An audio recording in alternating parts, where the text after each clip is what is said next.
ఇది యూజువల్గా మెదడు వాపు అనేది కానీ అది ఒక ఫ్లూ లాగా మొదలవచ్చు మెజారిటీ ఆఫ్ ద పేషెంట్స్లో.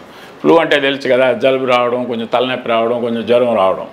సో ఇలాగా మొదలవుతుంది. మామూలుగా flu is also a viral infection. But only thing ఏంటంటే మన ఇమ్యూనిటీ బాగుంటుంది, దాన్ని డామినేట్ చేసేస్తుంది కాబట్టి 1 or 2 days లోపల అది సబ్సైడ్ అయిపోతుంటుంది. బట్ ఆర్గానిజం విరులెంట్గా ఉందనుకోండి, తీవ్రంగా ఉన్న కొంచెం దానికి శక్తి ఎక్కువగా ఉందనుకోండి, ఆ వైరల్ కాంపనెంటు అది డామినేట్ చేసినప్పుడు బ్రెయిన్ ఎఫెక్ట్ అవుతుంది. సో ఆ లక్షణాలు ఎలా వస్తాయి? సో ఫ్లూ లాగా మొదలైన లక్షణాలు తర్వాత క్రమేపీ ఏమవుతుంది, 2-3 days లోపల కొంతమంది ఫాస్ట్గా స్ప్రెడ్ అవుతుంది, కొంతమందికి స్లోగా స్ప్రెడ్ అవ్వచ్చు. దాన్ని బట్టి కూడా ప్రోగ్నోసిస్ తెలుస్తుంది అనమాట, అవుట్కమ్ ఎలా ఉంటుంది అనేది. ఒక్కోసారి రావడమే, ఒకరోజు సాయంత్రం పూట జ్వరం వచ్చేసి బాగా హై ఫీవర్ 103, 104 వచ్చేసి నెక్స్ట్ డే ఫిట్స్ వచ్చేసి మనిషి ఇంచుమించుగా కోమా స్టేజ్కి పోయే పరిస్థితి వచ్చినప్పుడు అది సీరియస్ ప్రాబ్లం కింద కన్సిడర్ చేయాల్సి వస్తుంది. బట్ లక్కీలీ మెజారిటీ అంత దూరం పోవు. సో ఈ ఫ్లూ లైక్ సిమ్టమ్స్ లాగా జ్వరము, జలుబు, తర్వాత తలనొప్పి రావడం, మెడల నొప్పులు రావడం, ముచ్చెనగుంటు దగ్గర నరాలు పట్టేస్తాయి అన్నమాట, కండరాలు.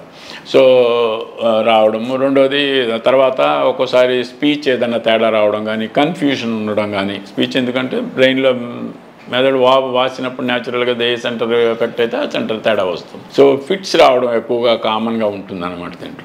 ఈ ఫిట్స్ జనరలైజ్డ్గా వచ్చే అవకాశం ఉంటుంది. సడన్గా ఆ హై ఫీవర్లోనే మనిషి ఇలాగా ఫిట్స్లోకి జారిపోయే అవకాశం ఉంది. అది ఒకసారి రావచ్చు, రిపీటెడ్గా కూడా రావచ్చు. దాన్ని రిపీటెడ్గా వచ్చేదాన్ని స్టేటస్ అంటాం. సో ఇలాగ ఫిట్స్ రావచ్చు. కాలు చేతుల్లో కూడా బలం తగ్గడం చేయటం, లేదు ఒక్కోసారి ఇరిటబిలిటీ, అగ్రెషను, తర్వాత ఎక్కువగా మనిషిని కంట్రోల్ చేయలేని పరిస్థితి కూడా రావడం జరుగుతుంది. ఆ తర్వాత స్లోగా మనిషి డ్రౌజీ అయిపోయి కోమాలోకి జారిపోయే పరిస్థితి వస్తుంది. సో జస్ట్ ఫ్లూ లాగా మొదలైనటువంటి పరిస్థితి క్రమేపీ మెదడు ఎఫెక్ట్ తీవ్రతను బట్టి ఈ మార్పులు జరుగుతూ వస్తాయన్నమాట.